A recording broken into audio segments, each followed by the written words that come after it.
Fellow viewers of 7 News Television, good afternoon. This is one of your favorite programs of this station known as Expert.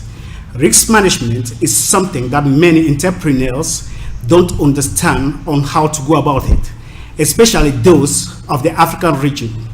This moment, we are going to discuss about managing risks in businesses. With us this afternoon, we have Mr. Tchoupi Raphael, who is a business consultant in risk management, transport, and insurance. Good afternoon, Raphael. Good afternoon, Mr. Bisson. Okay, to my right, we have somebody from United States of America. He's known as Patrick Melon, general manager of a company known as Royce Cornell Falls. You know, this company has been credited among the 100 non-financial institutions in the United States of America. Good afternoon, Patrick. Yeah, good afternoon, sir. Thank you for having me today. Thank you very much.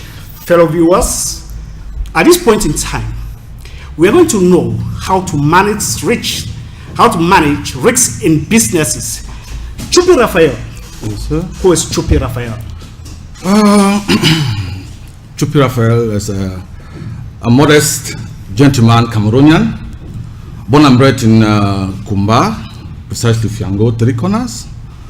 And I hold, I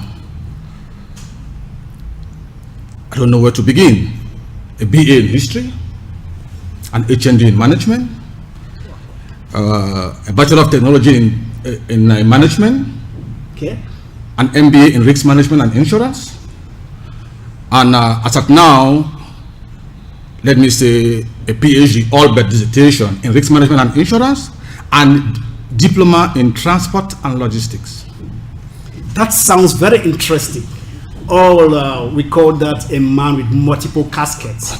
Business management, insurance, trade. Oh my God. Let me find out from you. We are talking about business management, and you're a specialist in risk management. Sure. How can we manage risks in businesses? To begin with, you see, I would love to first give a concise definition of the term risk. Okay. Risk is parallel to insurance. And according to Andy Osborne, a famous author in risk management, in his book, Risk Management Made Easy, he gives us 5 parameters to quantify a risk. Because just living, as you and I are living, is a risk. Do you believe? Because one day we will die. I'm sure to believe that. And you see, he says, first and foremost, you must be able to identify the risk. After having identified the risk, you quantify the risk. Okay. After having quantified the risk, you now go further to seek countermeasure. Okay? You implement the countermeasure, then now you evaluate to see if you are in line or not. This is the aspect of monitoring and control. And to a layman, after having given this definition of risk management, they'll ask me that, why is he talking too much book? When you get out of the house in the morning, you hop in your car, say to your job site. Driving a car to your job site doesn't mean you are not prone to accident. But fastening your safety belt mitigates the risk. Okay. It mitigates the risk.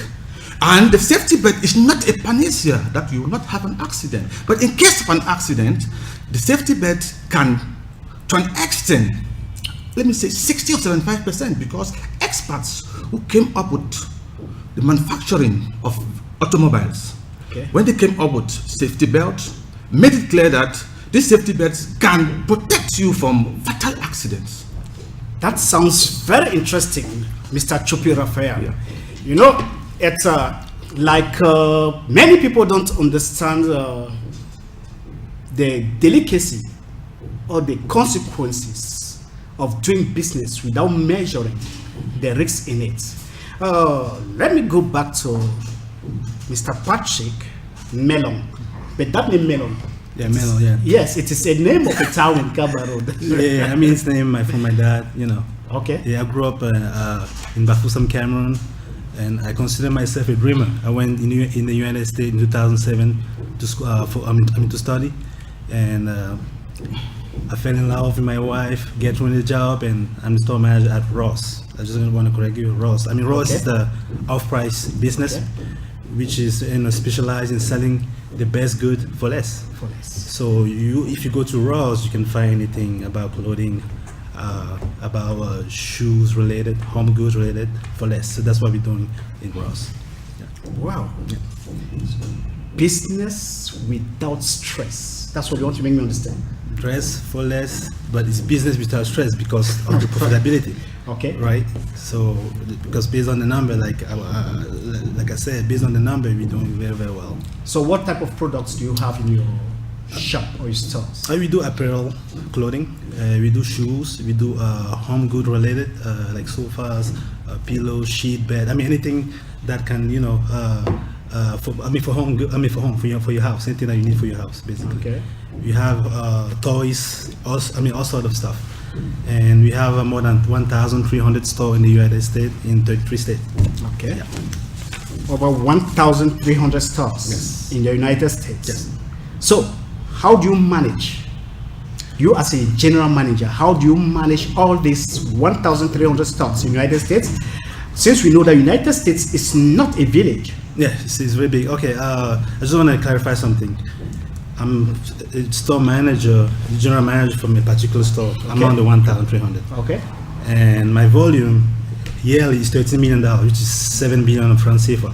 So the best way to manage risk is to understand that risk exists. Okay. So in my case, we have a goal every year that that you should not exceed. So as general manager, you're going to make sure that all the metrics or the company program that you just mentioned are followed by my fellow associate that won't allow us to lose a lot of money. Like in my particular job, we call that shrink losses. Okay. Right.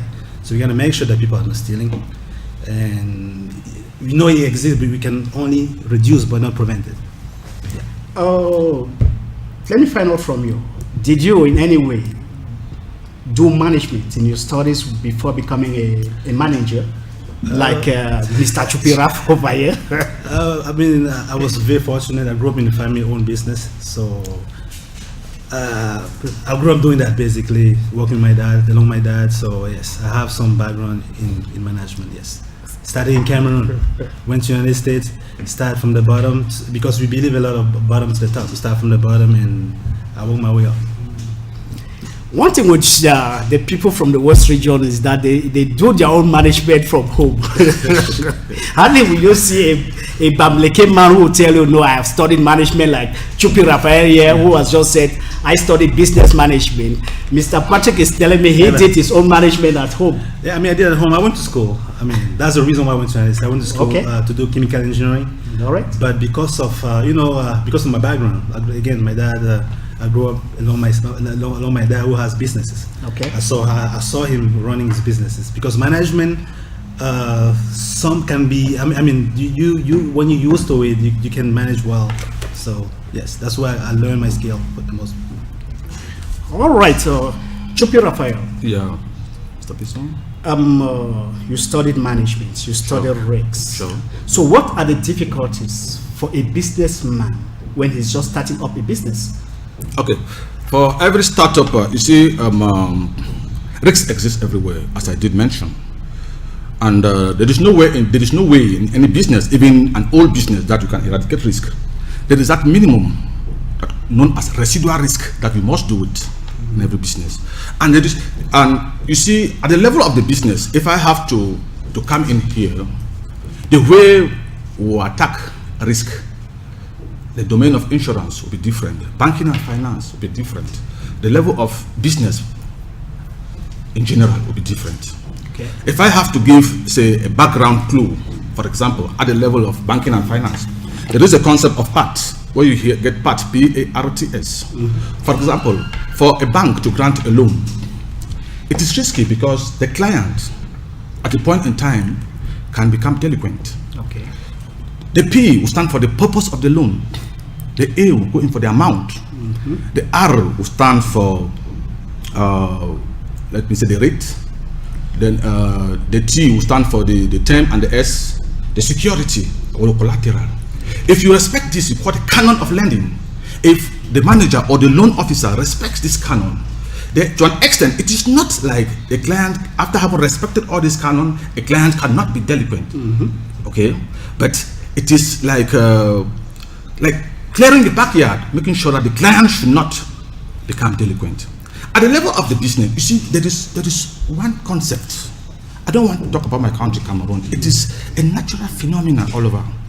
The idea or the notion where appointments are being done based on favoritism rather than meritocracy. Okay? Yeah. Meaning that Mr. Melon seated opposite me, who is qualified to manage a business because he has no godfather, because he has no relation to Tchoupi Raphael. I won't want to make use of him, knowing that he can deliver the goods. At the end of the day, we end up fitting square pegs in round holes. Okay. And when we start up a business, you discover that, oh, the dad is the general manager, the mom, the deputy general manager, the kids, the daughter is the financial director, and the marketing manager is the son, and what have you. You see, it becomes precarious to really implement some of the concepts in the business ethics. Now it is not that bad, because we know of conglomerates, for example, bigger companies, Mitsui, Mitsubishi, Toyota, Senko, Suzuki, that came up in Japan after the Second World War.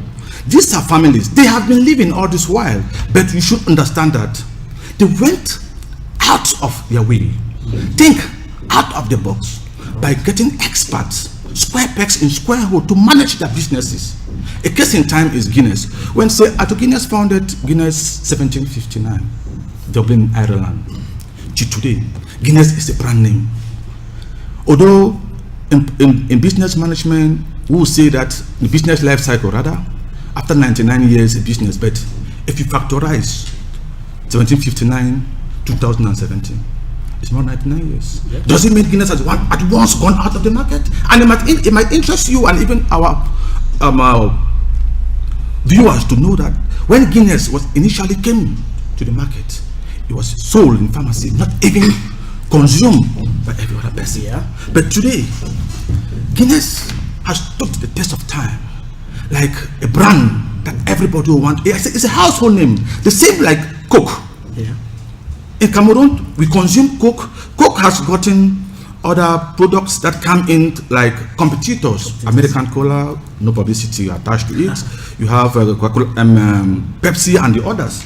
But that concept of trying to reposition the product, okay, repositioning has given these products their prime position, okay, the prime position that they occupy in the market the well over.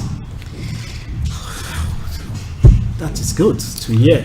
Oh, you can say that again. Look at it, you see, you're moving from management, finance, banking, and you're adding a bit of history in it. I like that. Of course, it's because I said I am a gentleman of several portfolio, and my hobby is reading. Why other people fancy sitting somewhere enjoying themselves to an extent? It's not like I don't enjoy. Yeah. I read a lot, and I think that every day, because when you read, when you study continuously, you are open, because you are open to challenges. Because the world today is advancing technologically, moving from the analog stage to the digital, the digital epoch. I'm short of words here. Mr. Patrick Melon, yes, sir. You are running a business of over $35 million, which is equivalent to 7 billion CFA francs. Yeah, 13 million dollars. Okay. Yeah, that's my volume. 13 million. Yeah, so okay. About 7 billion. About 7 billion CFA francs. Thanks for that correction. Yeah. So for how long has this company existed? It was created in 1982, so it's been around for a very long time. 1982. Yeah. Yes, sir. So have you ever had some shortcomings or challenges in the business you're running? Oh yes, sir. I mean, the biggest challenge of if any kind of business, the people. You know, that was the main challenge that we had. We are very fortunate that even during the recession, our business still exists. You know, when everything was going bad in the US, Macy's closing and other big names, because we are off-price market, our business is still there and keep and strong and running.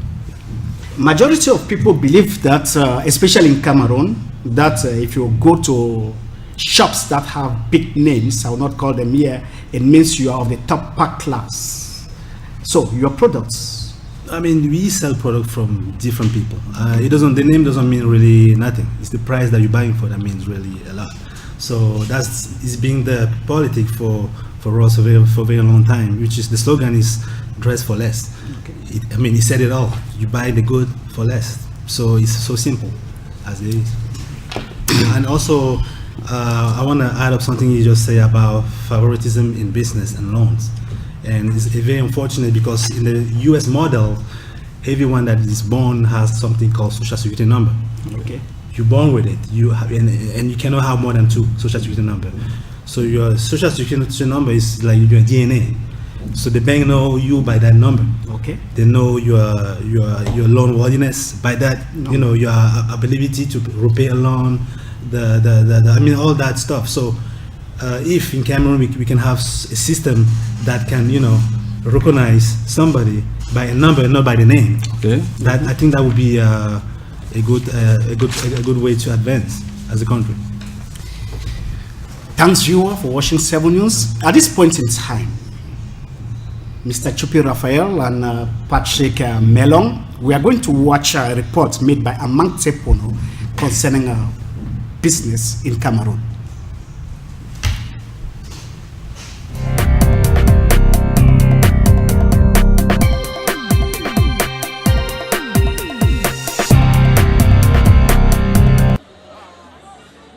Le tragique accident de la circulation ayant impliqué l'agence Générale Express Voyage continue de faire parler dans les milieux des transports. Certains syndicats du secteur du transport interurbain ont purement et simplement indiqué que, par solidarité, ils allaient garer leurs véhicules si le gouvernement de la République ne levait pas de façon rapide la suspension administrative qui pèse sur l'un des leurs. Si l'on pense que l'excès de vitesse est pour beaucoup dans le carnage qui se passe sur nos routes, certaines langues se délient aujourd'hui pour indiquer une autre origine possible. C'est le cas d'Akokam. La pression des patrons. Il faut jouer sur le nombre de voyages pour pouvoir gagner plus du fait que leur rémunération mensuelle est vraiment basse. Et ils sont obligés de faire plusieurs voyages. Je prends par exemple un chauffeur peut se retrouver en train de faire Yaoundé, Douala, Douala, Yaoundé, peut-être 3-4 fois en une journée, ce qui crée des accidents. Les jeunes responsables de cette association qui travaillent sur le terrain pour sensibiliser les populations et les responsables à tous les niveaux impliqués dans le secteur des transports soutiennent que la condition du conducteur devrait être au cœur de toutes les préoccupations. Manque de sommeil qui peut les amener à provoquer ou alors à faire des accidents en route. Nous avons eu ensemble à voir comment est-ce qu'on peut réduire cela. Des solutions ont été faites de leur côté et d'autre part, nous aussi, nous avons eu à faire des suggestions qui pourraient améliorer cette situation-là afin d'éviter les hécatombes sur nos routes, surtout provenant des chauffeurs. Finalement, on a envie de croire que les jeunes ont peut-être aujourd'hui mieux qu'hier leur partition à jouer dans la résolution des problèmes d'insécurité sur nos routes.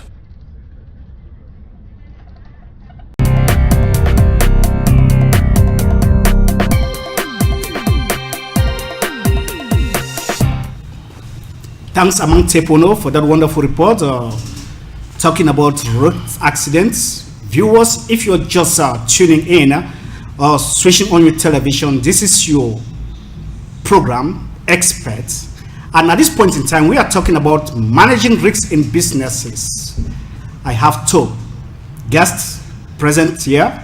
Mr. Tchoupi Raphael, who is a business consultant, and Mr. Patrick Melon, who is from United States of America, the country of Barack Obama.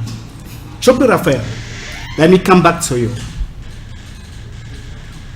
We've just watched a report about road accident, and it seems the salary of those the drivers, the truck drivers or the bus drivers are not sufficient for them to feed their family. The reason why some of them, even tired, have to go that far in order to make much money. As a business consultant, a risk management manager, a transport facilitator, what will you advise some of these companies who think the best way for their workers to do is to give them a meager salary? Maybe I had 35,000 francs a month for a driver who is driving a 30-seater bus. So, as a specialist, what will you tell the owners of the companies? To begin with, I will start by retrospecting. First and foremost, criticizing our labor code. Okay. We have a controversial labor code that stipulates that salary is negotiable between an employer and an employee. And this has pushed many employers to think that the employees are at their beck and call. You see, we don't respect the canons when it comes to recruitment and how we remunerate employees. Take the case of these drivers who are struggling to make ends meet. It might interest you to understand that some of these drivers earn a meager sum of 50,000 francs a month. 31 days, that's scientific slavery. Yeah. How do you expect somebody who has a family? He has to pay rent. Yaoundé is a cosmopolitan city. Living in Yaoundé, it's really expensive. Even if they were to earn, say, 150,000 francs, it cannot meet up one thing or the other. Going back to these drivers per se, I believe that for an employer to take that risk, recruiting somebody who has to hold high, say, the brand name of their product, like a company, you should make sure that the driver is a qualified personnel to sit behind the steering wheel of a bus.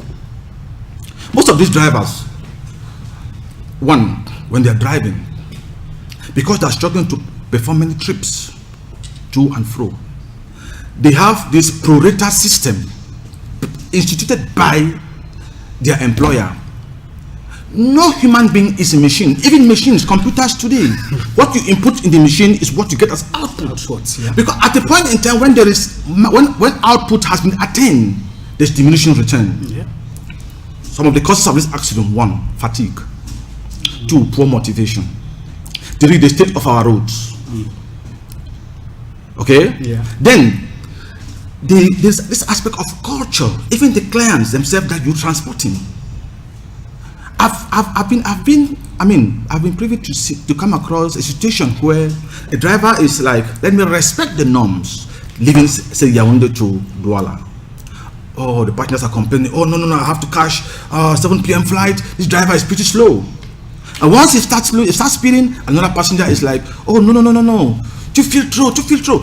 At the end of the day, the guy becomes so confused. Yeah. He becomes so confused. Then look at our road. If you look at the road from Douala to Yaoundé Douala, I'll call it an organized coffin. Because despite the fact that we have the road safety on the way, it's now become a phenomenon that Tchoupi Raphael driving from Douala to Yaoundé, the oncoming vehicle will simply, just like flashing, the oncoming vehicle will simply tell you they are there. I slow down the speed, and after that I increase the speed. I'm heading. I used to ask this question even to my students in class. It is safer to be late or to be of late? Which do you prefer? To be called Mr. Late or Late Mr.? You see, Mr. Tchoupi Raphael, that question has really triggered my mind, and it makes me laugh. But it's something very serious that Cameroonians are taking it very lightly. You know, our roads today, I used to call it death trap, or as Riley said, manufactured coffins in disguise. Mr. Patrick, you are from the United States of America. We've just followed a report made by Amang Tepono, one of the journalists in charge of sports department here in our station. And let me find out from you, have you experienced such a situation in the United States where your workers are complaining because of low salary or reducing their salary? To be honest, not really, because the truth is, in any kind of business, the more you make, the more money you make, the more you feel good about yourself, and the more you perform well. Okay. So a very happy associate or employee is the one that make a fair money, right? So in this case, in this particular case, it's not the case, because it looks like they're getting paid, they're getting lowball, like we say in the US, lowball. They're getting paid for SMIC. Okay. So I think we should have laws in place that regulate the salary for transporter, ensuring that they get fair price. Fair pay at a decent price. Number one. Number two, they should have a system put in place that they can detect the amount of alcohol that those drivers are drinking. Because in some cases we have fatigue. Yes, it exists. Also, we have the way they behave themselves. They're drinking before they're driving. And the only way to control also that is to have that mechanism in place to ensure that it's controlled. So it falls down to what? We need to be organized, we need to be structured. Yeah. And the last thing that our other will need to hold people accountable. Get hold people accountable. Someone will do something wrong, we gotta punish him according to the constitution that this great country put in place. Because that's how we can make sure that everything works well. In the case for the United States, for example, if you hit and run somebody, Yeah. you go to jail. No question to ask. They want to know who's in fault or not. So if you're really tough on laws, people are going to change the behavior. And also, like you mentioned, Mr. Raphael, the infrastructure. Douala Yaoundé is really not like the road has shrink. There's no way, like those buses, like when they pass next to each other, it looks like they touch each other. So. And we have the tool, we have the money to do all those things. Okay. And the trees, with the visibility, you know that you cannot see from far away. That's going to increase the risk for an accident. There's a lot of trees near those roads. We gotta, cut those trees, at least to allow the driver to see from far away. I think by putting all these pieces together, it came down to what? Negligence and accountability. So if we fix all those, I think we'll be in good shape. Talking about business, what are really your duties as a general manager of this company? At my store, I am in charge of hiring the people, training, developing, and in some cases firing, which fall under accountability. So I'm in charge of ensuring that everyone, are doing what they're supposed to be doing. Basically, that's what I do. So you talk of training, hiring, and firing. I don't just want to dive into literary things now. So, what type of training do you give to your people? First of all, the company has, my store has different sections. You have stockroom, you have security, you have cashiers, you have assistant manager, you have area supervisors. And each person has a job, a duty. So my job is to make sure that all of them do what they're supposed to be doing. So I don't do everything by myself. Okay. So I assign, I follow, and I correct. A correcting can fall under if someone didn't do the right thing, which going to follow by the firing. That's what I said, that my job is to all above. Yes. You are talking about firing. That is making me laugh. No, I don't want to emphasize on the firing portion. So I'm just giving a broad idea of what I do as a manager. But again, my job is not necessarily firing people, because I really believe that a strong manager, or I will change my word, a successful person is the one who creates more successful people. Okay. So during my job, I've been store manager for 2 years. I create 4 new store managers for different locations. I promote about 15 associates from cashier to supervisor and to area supervisor. So that's my strong belief. And when I heard about this program, I wanted to come. I was so excited, because in Cameroon it's not the case. Okay.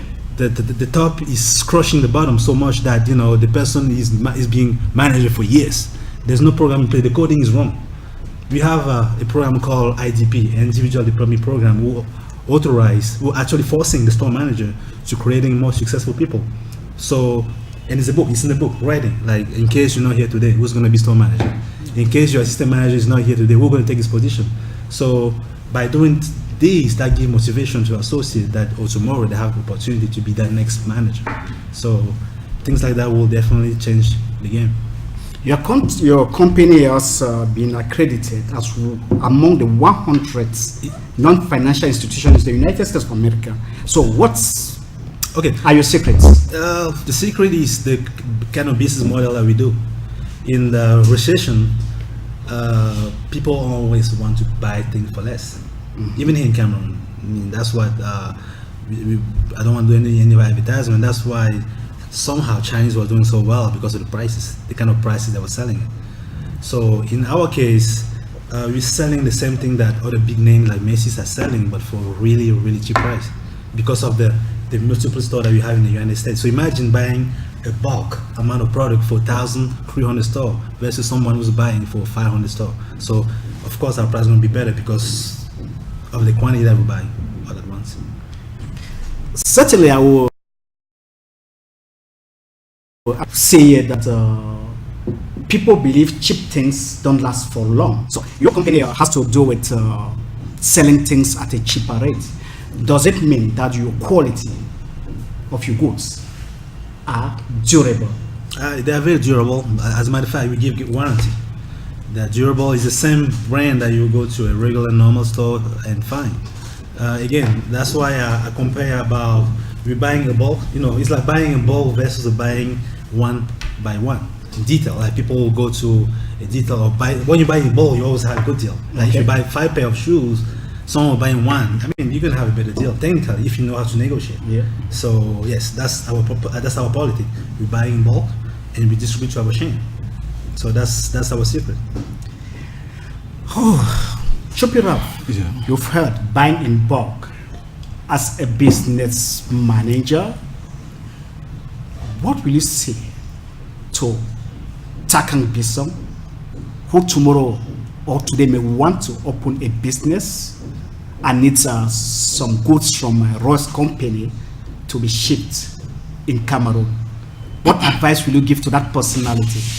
Let me say Amang Tepono needs to buy some things from Royce. What will you tell Amang Tepono about this? First and foremost, you see, in marketing, production begins in the market and ends in the market. Okay. It will sound very technical here. What do I mean by this concept? Before going to buy from this company to come and sell, you should find out, do I have a ready market for this product? Else, you'll be buying for the sake of buying to warehouse, and then you incur more cost. Okay. That's one. And in the course of his explanation, you asked the question about their price, the price of their goods being. There are two concepts. I mean, the pricing concept. If I have to go about this notion of price, they may be implementing a penetration price, and with this price is a price slightly lower than what competitors are offering in the market, because they want to penetrate the market. And when you penetrate the market, as soon as you identify your market niche, the market niche is that portion of the market where you have absolute advantage. You now stabilize the price with the others. That is a strategy. Okay? Then there is still concerning pricing. We have premium pricing. We have skimming pricing. I mean, premium pricing. Why would I want to buy something from Marché Acacia than going to buy it, say, from Casino Shop in town? I still can't. I mean, from a renowned supermarket. But these goods are all the same. Yeah. These goods are all the same. You see, we have this concept of thinking that everything that comes from China is of low quality. I said, no. Nike, not any publicity again. Nike is manufactured in China because today large American companies have moved, okay, to China because of cheap labor, cheap from raw material, okay. They manufacture and take these goods to America. So you see, they have subsidiaries all over. So if you want to set up a business today, first and foremost, do I have the human resource, the right persons who are to manage this business? Because it is not because I have the money. There are many people out there who have chunks of money in their accounts, but they don't have somebody to guide them on how to go about the business. Oh, because Takang Bisson is a journalist, oh, let me just open a studio. 7 News is the television, let me just open mine. Not everybody who sits by a microphone is a journalist.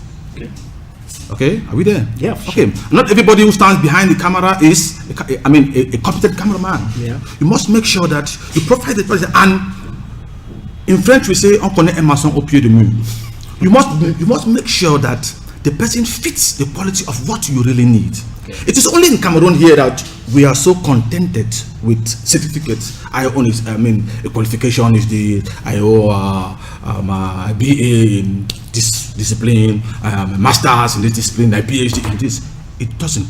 At my level, when you come in front of me and ask you, what can you do? What can you do? How can you add value to what I already have? If I have to hire you, how can you add value? For example, Mr. Melo has a business over there. For example, trying to make sure that by the end of a particular year, as a leader, he must have impacted at least 2 or 3% moving from one level of their lives to a different level. That is what we need. Not just coming in here, you just come up because today in Cameroon, people are only interested to get a job. Oh, I work for A, B, or C. At the end of the day, they become the best Zuma players in the office or best players of solitaire. They come to the office 7:30. They are just playing games on their computer. Somebody is there paying the bill. At the end of the month, you have to pay rents, you have to pay salary, and you have to pay taxes, and what have you. But if you bring in somebody who has to think out of the box, and he or she tells you, boss, I think that there is a market that we have not penetrated. Let's try to see how we implement the segmentation, targeting, and positioning of our market. And if we know that our goods has lost value, how do we reposition this product so that it should generate a buzz in the market, and so that we should remain top? We should remain top in the market. Those are some of the aspects that we need. And after having gotten the qualified personnel, those can deliver the goods, you can now sleep in between planes moving from Douala to Singapore, Malaysia, to relax, because you've already built an empire for yourself. That sounds very interesting. Sounds delicious. Mr. Tchoupi, you are taking my brain off myself now. Of course. I just want to add up one thing. I was coming back to you, so yes. You have to say what you. Yeah, it's a very great pleasure discussing with Mr. Raphael today. And again, he mentioned something about our daily routine. The truth is, you cannot expect a different result by doing the same thing over and over. So, there must be a time where we got to change that trick. You can dribble the same way expecting that your opponent won't know your move. So you got to change it. We got to change our ways. And the only way is, like he said, is to train our people right, and know our audience, knowing our market, like he said. So thank you so much, Mr. You're welcome. All right, so let's just have a little bit of break by watching and the second paper by Thierry Eba.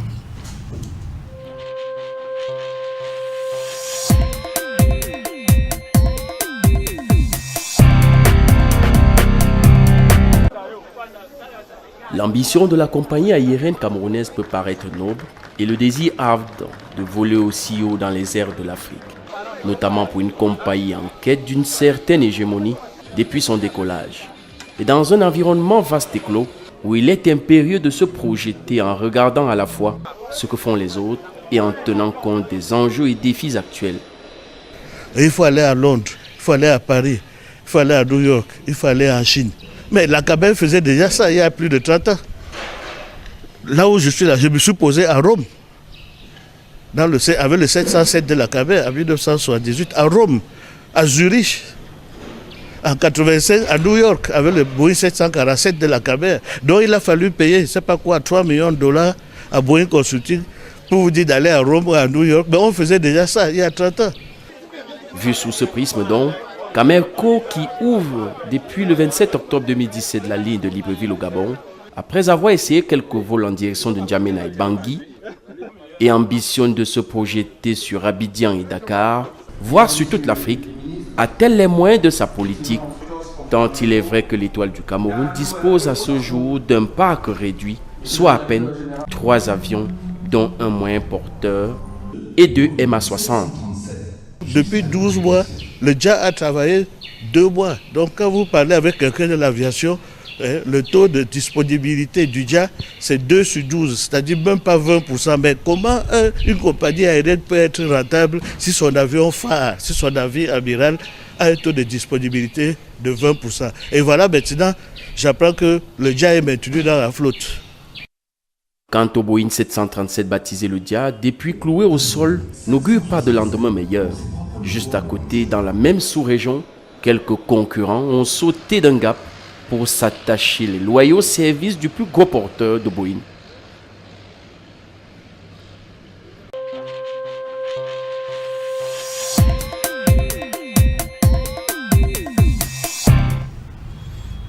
Thanks very much, Tereba, for that wonderful report made on Cameco, the company airline. Mr. Patrick Melon. Yes, sir. You've been flying from one country to another using various traveling agency or flight agencies. So, which is your preferable? To be honest, I would love to fly with Cameco because, again, I'm a strong believer that I used to consume Cameroonian product. Okay. But unfortunately, a market should accommodate to the changes. You know, the world is changing, so we do. So we are. We should change with the world at the same time. So, to be honest, I think the Cameco issue is just the fact that they're not investing enough on the jet that they need to be a successful company. And we'll go back to your question. I would really love to fly with Cameco because it's a made on Cameroon product. I fly with different names. I don't want to mention the names here, but again, we should, the government should should do everything that to have that company to back in shape because this is our baby. It's our only airline that we have, and to be honest with you, if they put the resources, the money in need, they're definitely going to be very much successful, especially when we know that there's a lot of countries in Africa that open the border. Gabon just recently did it. Yeah. They're going to increase the flux of people traveling there. Okay. So that's the time. And again, the data doesn't lie. Like that man in the report I just said, he would love to travel, but there's no jet.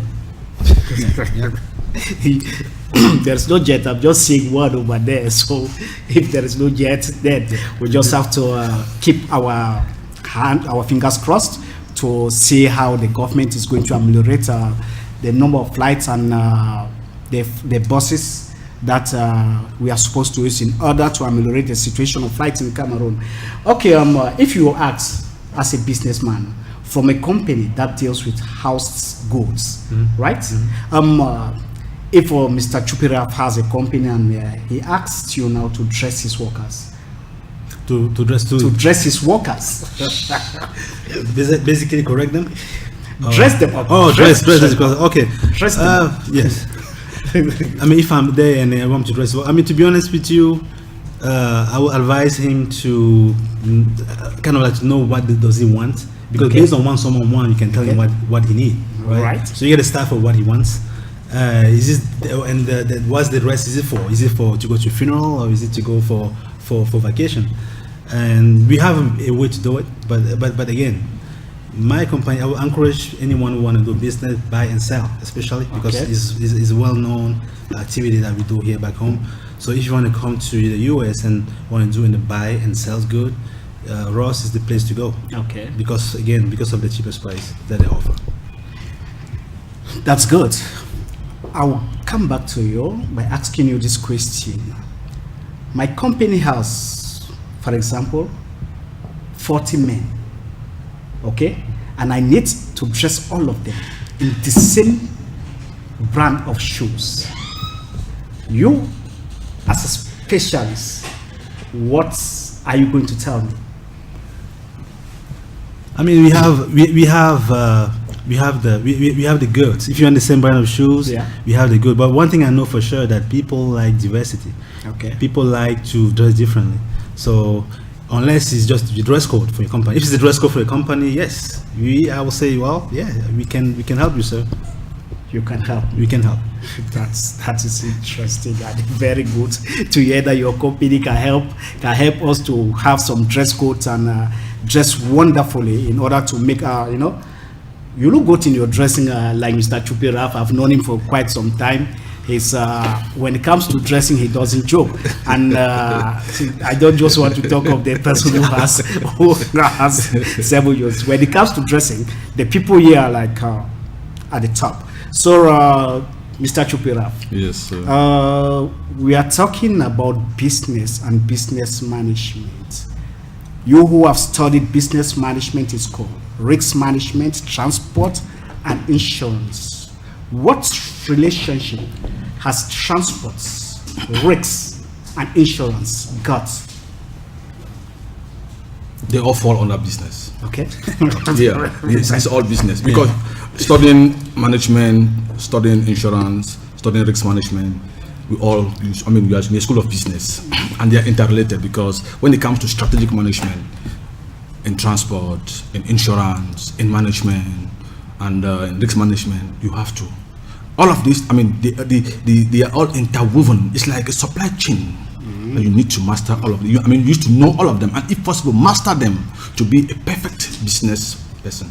Right. For example, I don't want to let the cat out of the bag. You know fully well the business that I have to champion right now. It's a startup. As the general manager, already appointed, but I won't want us to talk about it now because I would love that not to put the cart before the horse. When finally it will come to the market, I would love to come back to this studio if you permit me come to talk about this. You see, when it comes to risk management, you should be able to know the degree of risk that is involved. Okay. I made mention in the very first statement that just living is a risk, and no business can go through without a risk. And secondly, about insurance. If you go to the banking sector, you should understand that any loan above 200,000 francs must be insured. Yeah. And when it comes to the transport sector, if you go out there, just take a sample around the Yaoundé metropolis. You see all the cars flying. Today we have many cars. You talk to 3-4 Cameroonians. Do you have an insurance policy? They'll tell you, oh, no, insurance just for the police. Insurance are thieves. Insurance, it's useless. Insurance don't pay claims. I will tell you no. My last article, the valorization of the insurance sector and the settlement of claims in Cameroon. Okay. It's just because people don't know the procedures to file in for a claim. Okay. Especially in automobile, no accident after 5 days, not declared after 5 days is valid. It's null and void. People should. The insurance companies are supposed to go out and inform the people. Okay, so they should know. For example, look at all the millions that people have invested here. And when I came in here, a few things caught my attention. I was like trying to find out, the 7 mobile TV, is it insured? You don't need to tell me that certain parameters I have to put in place to know if this business is insured. One, if I see a fire extinguisher outside, I'll be able to tell you that fear of favor that this company is insured. Because that is one of the reasons sine qua non for an insurance company to insure a business. Okay, those are some of the risks because you have to mitigate the risk. It's not like insuring a business, the risks will not be there, but you try to hedge.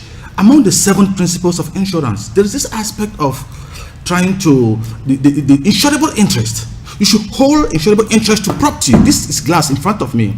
I should try to hedge this glass. If not, if the glass falls in here, it's not because I've insured this glass, I just push it and it falls. Then the gentleman who came here and served us asked, oh, Mr. Tchoupi, what's happening here? Glass is about to fall. I said, don't bother, I've insured the glass. But no, that is not insurable interest. The insurance will not indemnify in that case because you do not try to show an insurable interest to property. Yeah.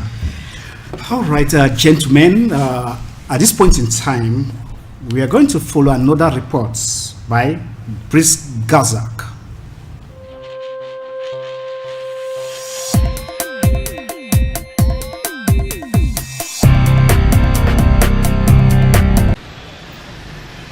Le phénomène paraît être à la mode si l'on s'en tient à l'afflux avec laquelle les produits à base d'énergie renouvelable font irruption dans les villes camerounaises.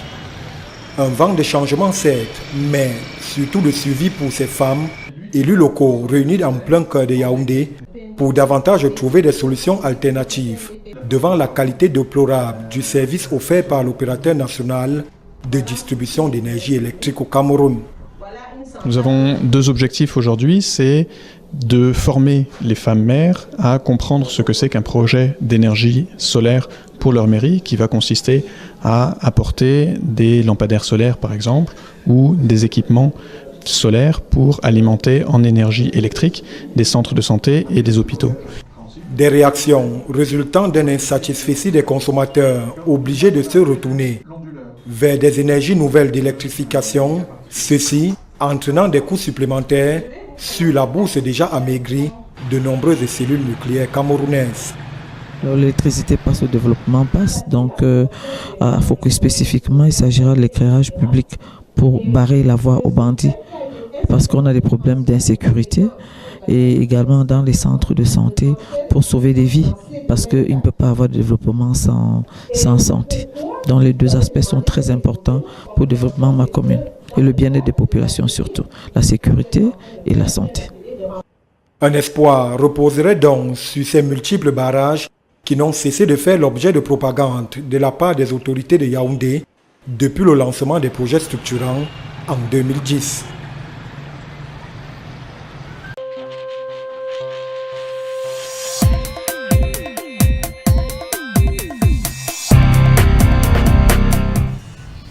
Thanks, Brice Gozok, for that excellent report. Viewers of 7 News Television, we are getting close to the end of this program. Before I draw the curtains to the close, I would like to find out from Mr. Patrick Melon, from United States to Cameroon, it's not 10,000 francs, 100,000 francs. It contains, has to do with millions to pay your flight. So what brought you to this country? First of all, I came to see my dad that was sick, and also when I heard about your program, I wanted to come in and have my little impact. And the message that I had was about what successful in the company really means, as far as manager successful. Because again, from my observation, we doing the same thing over and over. And we just not gonna move forward if we keep doing that way.